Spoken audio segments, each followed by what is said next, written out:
তোমাদের রানী সিরিয়ালে আপনারা দেখতে চলেছেন, রানীর নাম যখন অ্যানাউন্সমেন্টে ডাকছে তখন রিতম কোনো উপায় না পেয়ে দুর্জয়কে ফোনে না পেয়ে অনিশাকে ফোন করে সব কিছু বলছে। এরই মধ্যে রানী চলে আসে, তখন রিতম রানীকে দেখে অনেক খুশি হয়ে যায়। তখন রানীকে বলছে, রানী তোমার নাম এখনই ডেকেছে, এখনই বন্ধ করবে, তুমি তাড়াতাড়ি চলে যাও। এই বলে রানী ছুটে সেখানে চলে যায়, আর সেখানে রানীকে ভর্তি নিতে চায় না। তখন একজন চেয়ার এসে বলছে, ঠিক আছে, ওর অসুবিধা ছিল ওই জন্য আসতে দেরি হয়ে গেছে, ওকে তোমরা ভর্তি নিয়ে নাও। ওই বলে রানী যখন ভর্তি হয়ে যায় রানী অনেক খুশি হয়ে যায়।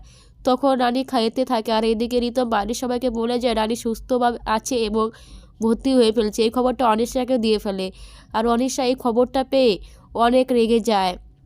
এদিকে পিঙ্কি বৌদি বলছে, কাজের কাজ তো কিচ্ছু হলো না। তখন অনিশা পিঙ্কি বৌদিকে কিছু শিখিয়ে দিয়ে বলছে, তুমি এবার তোমার ছোটো মার মাথাটা চিবিয়ে খাও, তাহলেই দেখবে সব কিছু আবার আগের মতো হয়ে গেছে। এইদিকে দুর্জয় বেরিয়ে গেছে বলে অনিশার খুব রাগ হয়। এদিকে রানী শুক্লাকে বলছে, মা আমার এরকম ভুল আর কখনো হবে না। ওই ট্যাক্সিওয়ালা আমাকে ভুল রাস্তায় নিয়ে গেছিলো দেখে তো এরকম হয়েছে, আমি কি আগে জানতাম? আমি জানি না আমার সাথে কেন এরকম হয়। এদিকে রিতম বলছে, ঠিক আছে তুমি এখন রেস্ট নাও, তোমার শরীরের অবস্থা ভালো না। আর এরই মধ্যে দুর্জয় চলে এসে বলছে, রানী তোমার এই বছর আর মেডিকেল পড়া হবে না, এই বলে কাগজগুলো ছিঁড়ে দেয়। তখন রানী সেটা কিছুতে সহ্য করতে পারছে না, বলছে তাহলে আমি কী নিয়ে বসবো তোমরাই বলো, এটা আমার স্বপ্ন। তখন দুর্জয় বলছে, ঠিক আছে তাহলে তোমার বেবিটাকে তুমি নষ্ট করে ফেলো, তোমার স্বপ্নটাই পূরণ করো। তখন রানী দুর্জয়কে বলছে, ও যেমন সত্যি তেমন আমার ডাক্তার হওয়ার স্বপ্নটাও, আমি দুটো একসঙ্গে করতে চাই। দুর্জয় তুমি কেন বুঝছো না, একটু বোঝার চেষ্টা করো।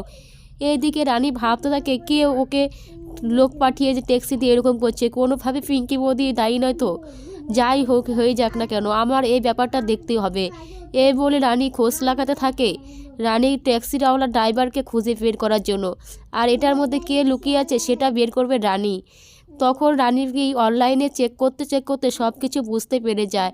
আর এদিকে পিঙ্কি বৌদি অনিশাকে ফোন করে বলছে, দুর্জয় তো সব কাগজপত্র ছিঁড়ে দিয়েছে আর রানী কলেজ পড়া বন্ধ করে দিয়েছে। এটা শুনে অনিশা খুব খুশি হয়। আর এদিকে রানী তো খোঁজ লাগাইতেই চলেছে, আর যখন জানতে পেরেছে এর মধ্যে পিঙ্কি বৌদির হাত আছে তখন পিঙ্কি বৌদিকে শাস্তি দিতে চলে যায়।